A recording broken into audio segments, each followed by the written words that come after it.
Thanks, Simon. Now, at times, making games can be hard, expensive, and slow, where the gap between what you can imagine and what you can make is held back by technical overhead.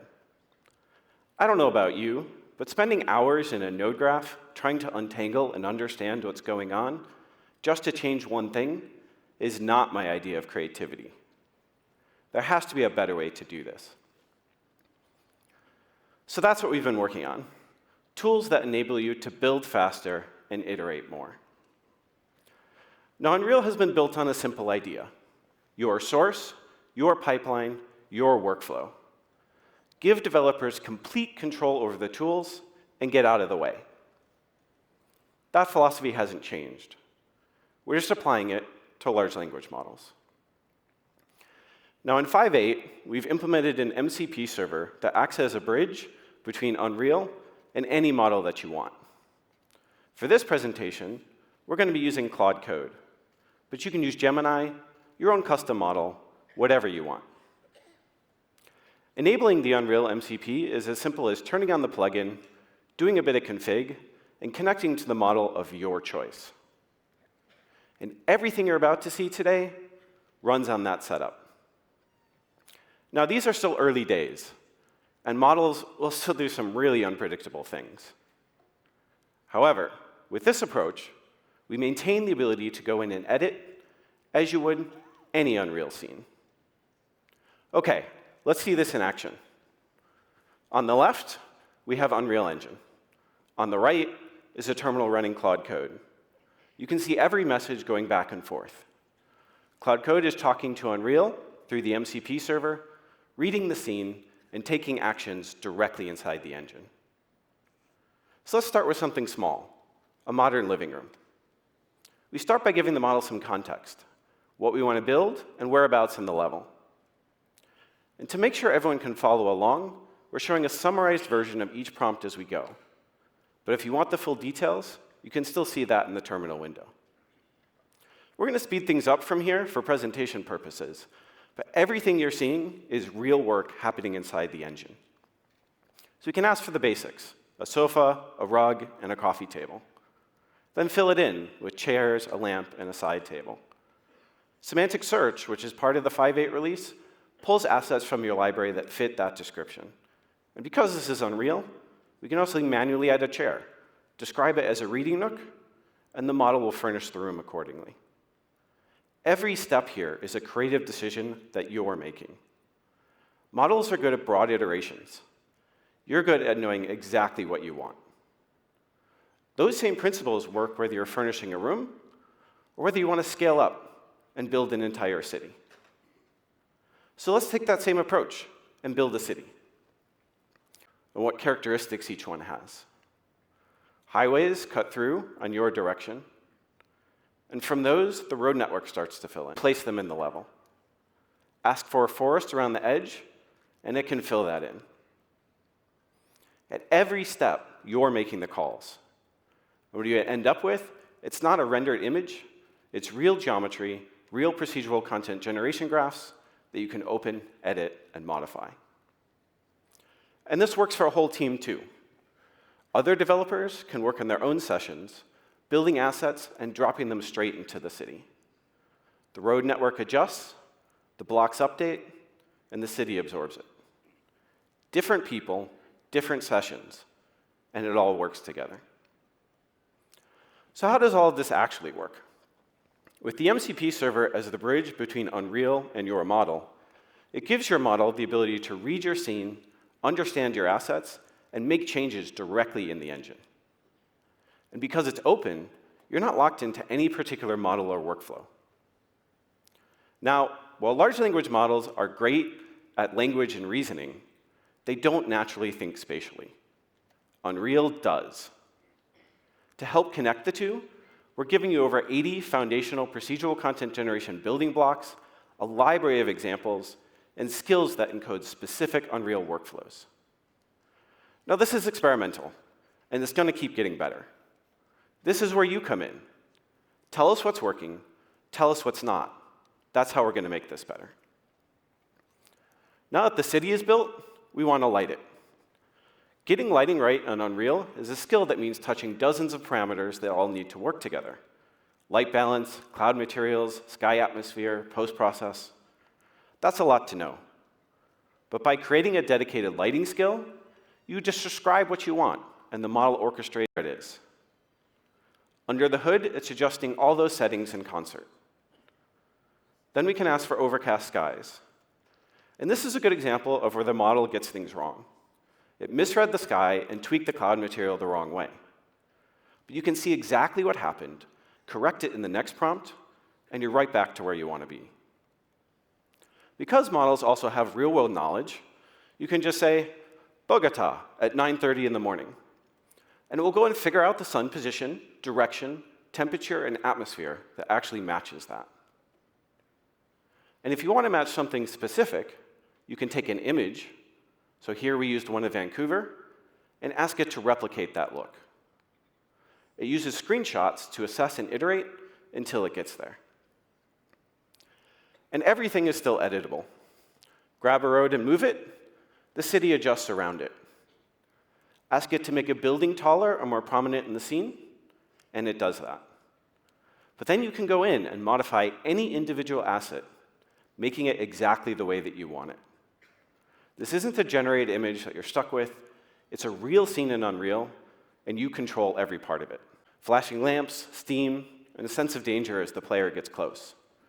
That normally means days of back and forth across multiple disciplines. So here's what we did instead. The warning lamp already has a material. But let's say you want to add something to it. You ask the model to read the existing graph, build the new logic, and insert it right where it needs to go. You can then jump into the material instance editor and tweak the final values by hand. Then you take a Niagara template and extend it, adding a single parameter that drives multiple emitters at once, giving you control over the whole effect in one place. You build out the HUD through prompting and UMG, status display, danger meter, warning states. Then blueprint logic ties it all together. A proximity trigger connected to the material, the Niagara system, and the HUD. Walk in, and everything fires at once. All right, so let's run it. Lamps are off, it's quiet. She walks toward the site, the lamps come on, the steam starts rising. She steps inside, lamps are flashing, steam's pouring in, and the site is erupting. What we've shown here today would take months to build by hand. But with the MCP server and Unreal, our artists were able to make all of this in days. When you lower the technical friction, you can iterate more and make better games. That's what we've built. This is really just a starting point. Bring your own primitives, your own examples, your own skills built around your pipelines. The more your team puts in over time, the more useful it gets for everyone on the project. We're shipping the MCP server, the PCG primitive plugin, and the skills we've developed as part of 5.8 today. It's open, and it's yours to extend. Go download it, point your model at it, and see what you can do. If you want to go deeper, we've got 2 chances to catch our tech talk here at Fest. Come find us. Now I'm going to hand it over to Pat to talk about how some of what I've shown you impacts linear content creation in the engine.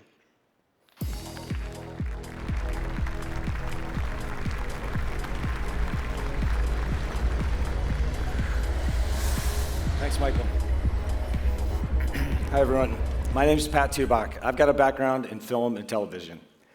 For media and entertainment, the MCP plugin that Michael just showed you opens up a wide range of new connections to LLMs, but also to image and video models like Nano Banana, GPT Image, Grok Imagine, Luma, Seedance, and many more.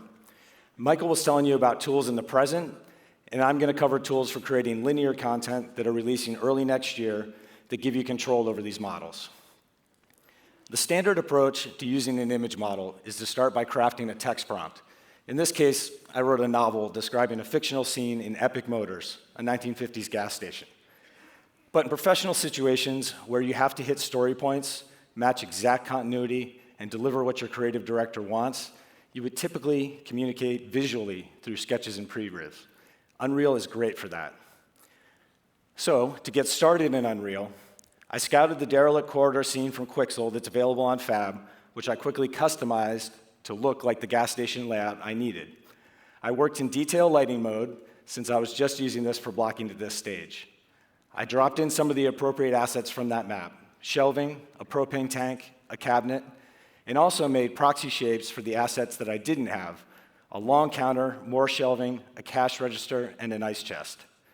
Then I backed up and framed my camera view and animated a boom down and a push in that I'd later use for my shot. But before I tackled the full video creation, I had to create a single style frame, the visual reference of my scene. To do that, I used the model to combine a depth pass plus the prompt novel I'd written before. The depth conditions the models to understand the layout and the framing. Here's how that works using our new tools in Unreal. I asked Claude Code, connected by our MCP plugin, to use Unreal's movie render graph to create a 4K image, plus all the rest. Asking for an Unreal render to create the image was a signal to Claude Code that I wanted to give my model my depth pass, but use the creative look described in my prompt. I then fired off that request. And while it was being generated, I inspected the graph that it made for the task. Image models are hungry for helpful data and conditioning, and so I prepared a process that pulls valuable visual data from the Unreal scene and passes it to the image model, in this case, Google's Nano Banana Pro. Now, let's take a look at this image more closely. It matched the composition of I wanted another tire on the floor, but I didn't. To mask the tire, I selected both the mask and the image, and with a predefined workflow, asked Claude Code to extract it, repair it, and mesh it using Trippo 3.1. And then I double-checked that graph, and I supervised the work. Now, of course, this is not a real-time process, so after several minutes, I got my textured tire mesh. I saved it to the content browser, where I then pulled in the tire and positioned it in 3D space. And finally, I asked Claude Code to add the tire to the image. Let's take a look at that result. So if we compare my UE passes with the tire in it, you can see that it put the new tire where I asked it to, and it made it look like a variation of the generated tire, not an exact bound in 3D. I went browsing on Fab and found one of our junkyard car parts for Megascans. I picked the specific fender piece that I wanted that had a 1950s look modeled into it to leave less to the image model's imagination. I asked Claude Code to add it to my image and make it look like it had been newly repainted.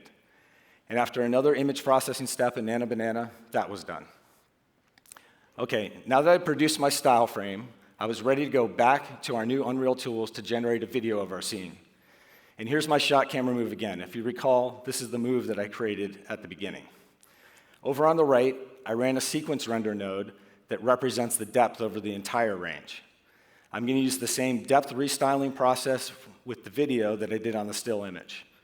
I supply the style frame I just generated to the video model as a first frame reference, and you can see that I added a cat, just hoping for a bit of life. And then I set my video generation node to use Seedance 2.0, set the resolution, added audio, and then I was off. Once that process had run for several minutes, I had a video that looked like this. So clearly, this is showing you that I can control the camera, but nobody controls a cat. This is a different workflow that we've been building in parallel for more rapid concepting with diffusion and your viewports side by side. What you're seeing here in this video is the UE viewport on the left that was streaming to a local Flux Klein image model on the right. The local model result isn't temporally coherent. It was stamping a new image on every frame and only running a few frames a second, which is why it seems slower over there on the right. But let me show you how intuitive it is to use. I prompted for sunset lighting at first, and then decided to see what it would look like if there had just been a fire in this apartment. And then I tried something more extreme, like being underwater at the bottom of a murky pond. The real benefit you get here is being able to go back to the UE viewport, interact with the assets, and see them repositioned through this new diffusion lens. Not only that, but you can try more illustrated looks, like a charcoal drawing or even a watercolor painting. As models get more capable and hardware improves, it's not hard to project this workflow forward to a time when diffusion's real-time and temporally consistent. Okay, let's look at some other examples of Unreal Engine scenes restyled by artists in the engine using a variety of sources, some of which are premium environment packs from our friends at Kitbash 3D, and some of which are our own internal assets, including the city sample. Starting from quality source assets leaves less room for interpretation by the models. We think these new UE tools are a force multiplier that will give artists more opportunities for creative iteration on their work alongside the real-time animation, modeling, texturing, and virtual production tools that you've come to count on in Unreal Engine. So this is where we're headed. The MCP server that's enabling all this is experimental, and what you're seeing here for image and video creation will be available early next year. We're on this journey together, and we're aware that for these models to be truly useful, we need to focus on not just lowering technical complexity, but also giving you full creative control over what you're making. Thank you.